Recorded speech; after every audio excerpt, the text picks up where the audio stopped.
أعوذ بالله من الشيطان الرجيم بسم الله الرحمن الرحيم خلق الإنسان من صلصال كالفخار وخلق الجان من مارج من نار فبأي آلاء ربكما تكذبان رب المشرقين ورب المغربين فبأي آلاء ربكما تكذبان مرج البحرين يلتقيان بينهما برزخ لا يبغيان فبأي آلاء ربكما تكذبان يخرج منهما اللؤلؤ والمرجان فبأي آلاء ربكما تكذبان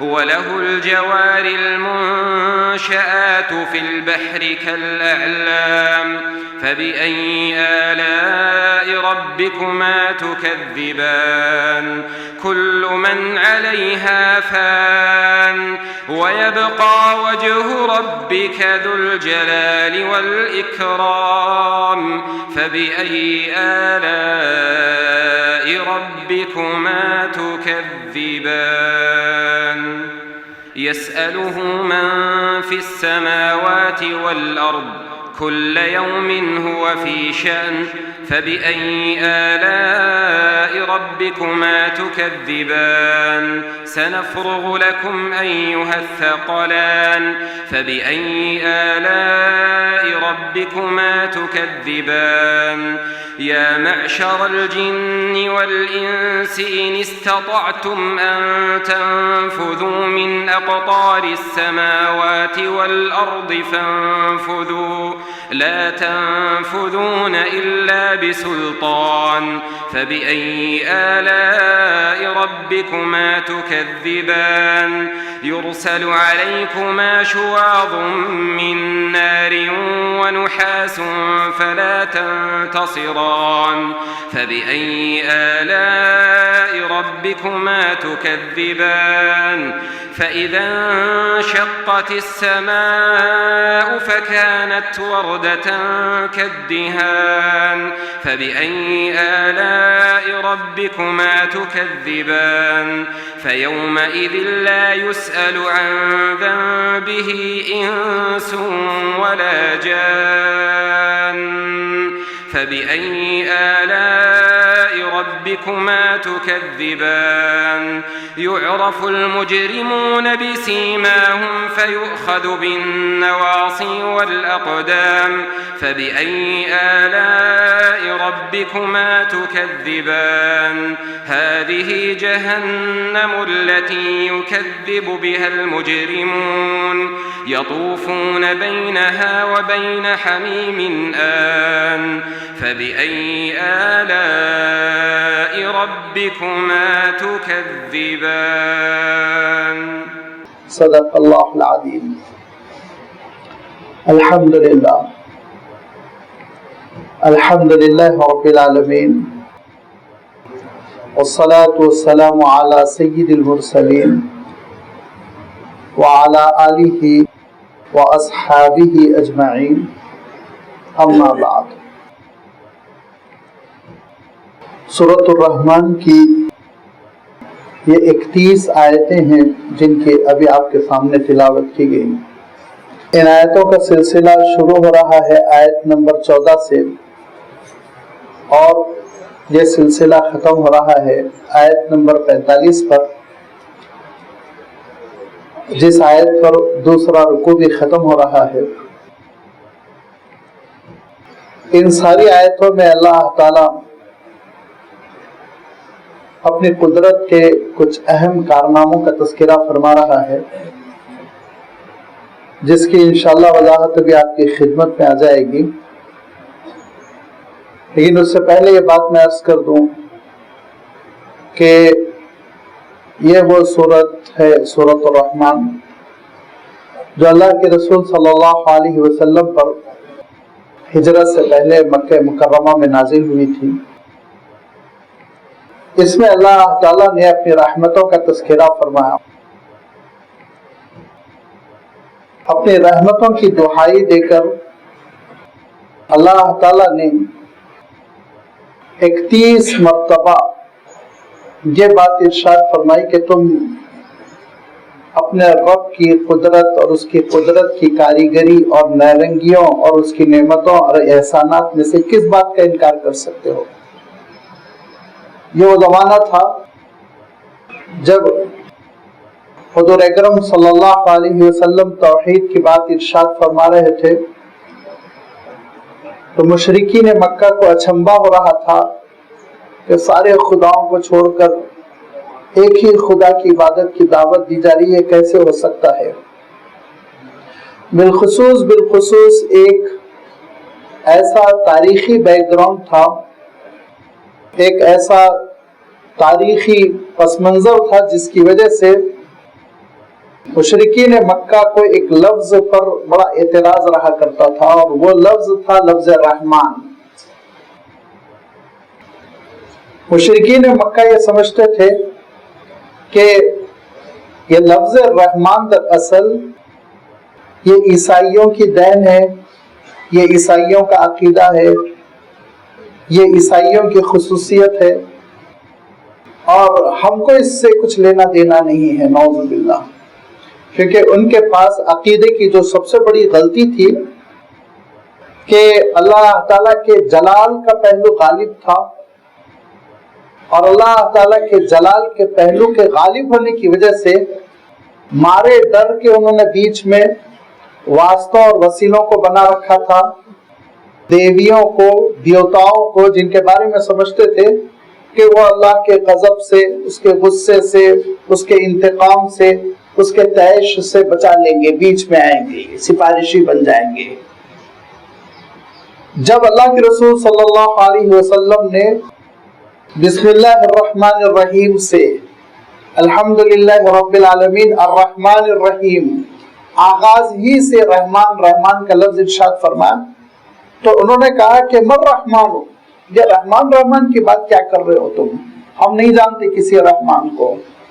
اور پھر یہی وہ وجہ تھی کہ صلح حدیبیہ میں جب اللہ کے رسول صلی اللہ علیہ وسلم نے ایگریمنٹ کو ڈکٹیٹ کروایا، صلح نامہ جو تیار کیا گیا، تو آپ صلی اللہ علیہ وسلم نے ارشاد فرمایا لکھو بسم اللہ الرحمن الرحیم۔ تو سہیل ابن عامر نے یہی بات کہی، رحمان کو ہم نہیں جانتے۔ پھر حضور نے پوچھا کیسے لکھا جائے گا، بسمک اللہم۔ آپ صلی اللہ علیہ وسلم نے ارشاد فرمایا ٹھیک ہے، اسی کی بات مان لو، لکھو بسمک اللہم۔ رحمان کو ماننے کے لیے وہ تیار نہیں تھے، کہ وہ یہ سمجھتے تھے کہ یہ دراصل باہر سے، روم سے، عیسائیوں سے نظریہ لیا جا رہا ہے۔ لیکن لازمی بات ہے کہ اللہ تعالیٰ نے قرآن مجید میں اس رحمان کا تذکرہ اتنی مرتبہ فرمایا، متعدد مرتبہ تاکید کر دی کہ اس کی رحمتیں بے پناہ ہیں، ہر چیز پر اس کی رحمت غالب ہے۔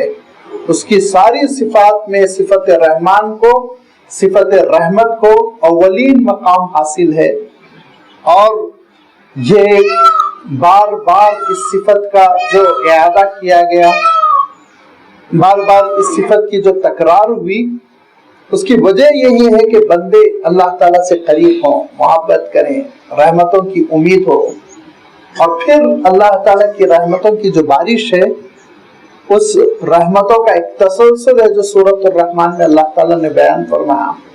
انسان کی تخلیق، انسان کو قوت گویائی دینا، بولنے کی صلاحیت، اور پھر ایک یہ جسمانی صلاحیت ہوئی، دوسری روحانی اللہ تعالیٰ نے نعمت عنایت فرمائی قرآن مجید، پھر اس کے بعد سے یہ کائنات، اور اس کائنات کو جو اللہ تعالیٰ نے ایک شان کے ساتھ پیدا کیا، کتنی بڑی کہکشاں ہے، کتنی بڑی کائنات ہے۔ آپ اندازہ لگائیے کہ ایک ایک ستارے، ان کی روشنی لاکھوں سال سے سفر کر رہی ہے، کسی کی روشنی 2 لاکھ سال کے بعد، کسی کی روشنی 4 لاکھ سال کے بعد ہم تک پہنچ رہی ہے۔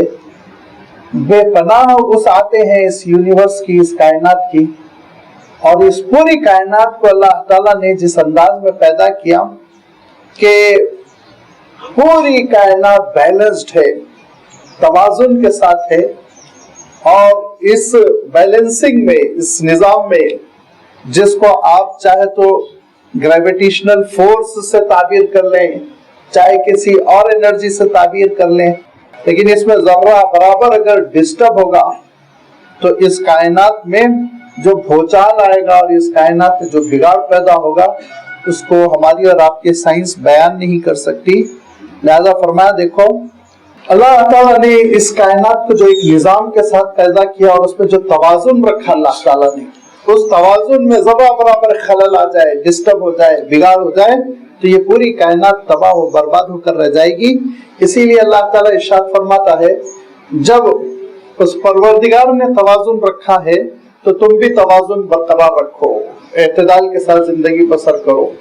اور میں نے عرض کیا تھا کہ اگر ہماری زندگی میں توازن آ جائے تو پھر بہت سے جھگڑے ختم ہو جائیں گے، بلکہ یکسر جھگڑے ختم ہو جائیں گے۔ اللہ سے تعلق رکھنے میں توازن، بندوں سے تعلق رکھنے میں توازن، یہ ہم ایک بیلنسڈ زندگی اگر بسر کریں، بندوں کے حقوق ادا کیے جائیں، اللہ کے حقوق ادا کیے جائیں، اس میں اعتدال ہو۔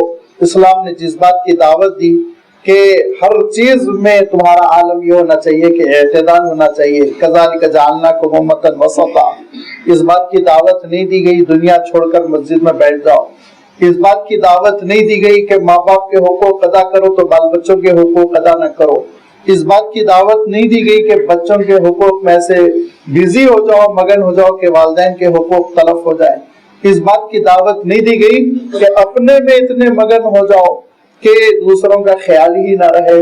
سب کو لے کر چلنا ہے، اللہ کے حقوق سے لے کر بندوں کے حقوق، وَأَقِيمُوا الْوَزْنَ بِالْقِسْطِ، انصاف کے ساتھ زندگی بسر کرو، توازن برقرار رکھو۔ اتنی تاکید کی اللہ تعالیٰ نے تین مرتبہ ایک ہی مقام پر تاکید کر دی، اللہ تطغوا فی المیزان، اس انصاف کے ترازو میں، اس توازن اور اس اعتدال میں کوئی تم گڑبڑ نہ کرو۔ واقیموا الوزن، پھر ارشاد فرمایا وزن برقرار رکھو، ہر چیز اعتدال کے ساتھ رہے۔ پھر ارشاد فرمایا ولا تخسروا المیزان، اور یہ جو نظام ہے نا اعتدال کا، ہر چیز اس کے اپنے وزن کے مطابق، اس میں گڑبڑ نہ کرو، گڑبڑ کرو گے تو جینا دوبر ہو جائے گا۔ ارشاد فرمایا دیکھو اللہ تعالیٰ نے کس توازن کے ساتھ یہ دنیا پیدا کی، ضرورت بھر بارش ہے، ضرورت بھر دھوپ ہے، ضرورت بھر فضا ہے، ہوا ہے، غلہ ہے، ہر چیز اللہ تعالیٰ یہ ہم سب کو عنایت فرما رہا ہے، اس میں بقدر ضرورت۔ پانی اگر اتنا برس جائے کہ ہماری بستیاں ڈوب جائیں تو کتنی ہمارے لیے الجھن اور پریشانی ہوگی۔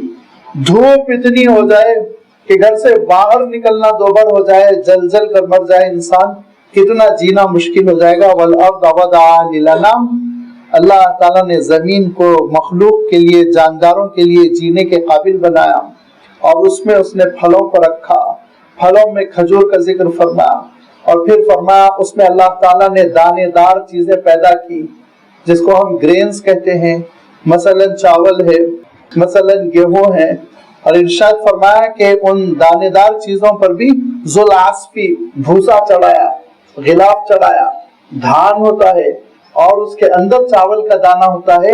یہ اللہ تعالیٰ کی شان ہے کہ پیکنگ بھی اس کی ایسی ہے کہ کوئی چیز پولیوٹ تم تک نہ پہنچے، بگڑ کر نہ پہنچے، صاف ستھری اچھی پہنچے۔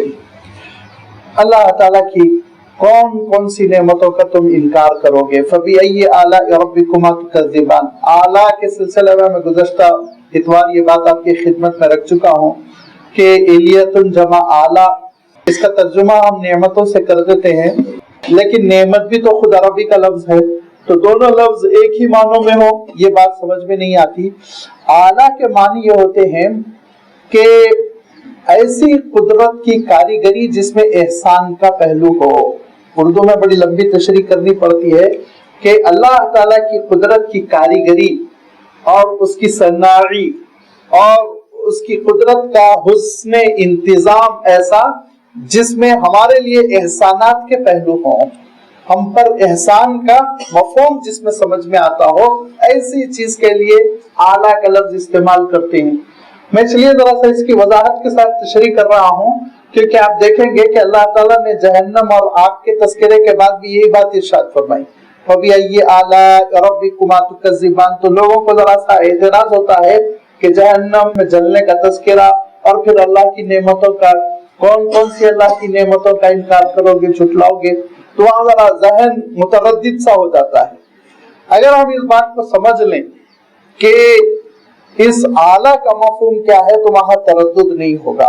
انشاءاللہ وہ مقام بھی آ ہی رہا ہے چند ہی آیتوں کے بعد، کہ اس کا مفہوم یہ ہوتا ہے کہ اللہ تعالیٰ کی قدرت کی جو کاریگری ہے، عجائب قدرت میں جو انسان کے اوپر، مخلوق کے اوپر احسان کا پہلو ہے، لہذا آپ احسان سے ترجمہ کریے یا نعمت سے ترجمہ کیجئے یا اللہ کی قدرت سے ترجمہ کیجئے، یہ سارے ترجمے ذرا انکمپلیٹ سے ہے، نامکمل سے ہے، تھوڑا مفہوم ادا کرتے ہیں 25%، 30%، لیکن بہرحال ہم اپنی زبان کے اعتبار سے مجبور ہیں، کیونکہ ہمارے ہاں ہماری اپنی زبان میں اتنا جامع لفظ نہیں ہے جو ہم اعلیٰ کے مقابلے میں لا سکیں۔ تھوڑا سا آپ دیکھیں گے کسی مترجم کے پاس، کوئی ٹرانسلیٹر کے پاس اللہ کی کون کون سی قدرت کا انکار کرو گے، کسی کے پاس دیکھیں گے کہ اللہ کے کس کس احسان کو جھٹلاؤ گے، کسی کے پاس آپ دیکھیں گے اللہ کی کون کون سی نعمت کو تم جھٹلاؤ گے۔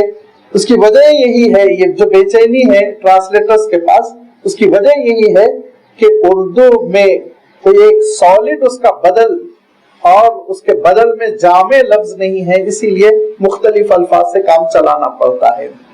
فرمایا کہ فَبِأَيِّ آلَاءِ رَبِّكُمَا تُكَذِّبَانِ، تم اپنے پروردگار کی نعمتوں یا اس کی قدرت کی کاریگری کے احسانات کی کس کس چیز کو، کس کس مرحلے کو تم جھٹلاؤ گے، کہ اس نے پیدا کیا کیسے، خلق الانسان من صلصال کالفخار، انسان کو اس نے ایسی چکنی گارے دار مٹی سے پیدا کیا جیسے کہ ٹھیکری ہو۔ دیکھیں انسان کی تخلیق کا جو مرحلہ شروع ہوا اس میں مٹی لی گئی اور اس کو اللہ تعالیٰ نے خلقہ من تراب ارشاد فرمایا کہ آدم کی تخلیق مٹی سے ہوئی۔ اس مٹی کو پھر پانی میں گوندا گیا جیسے کہ آٹا گوندا جاتا ہے، گوندنے کے بعد اس کو چھوڑ دیا گیا ایک مدت کے لیے۔ جب مٹی پانی میں گوند کر چھوڑ دی جاتی ہے تو آپ کہاروں کے پاس دیکھیے، وہ جو بنایا کرتے تھے کمار برتن وغیرہ، تو آپ اس میں دیکھیں گے ایک چکناہٹ پیدا ہوتی ہے اور پھر اس کے بعد سے وہ سوکھتی ہے تو پھر ٹھیکریوں کی شکل میں، پتھروں کی سنگ گیل کی شکل میں وہ تبدیل ہو جاتی ہے۔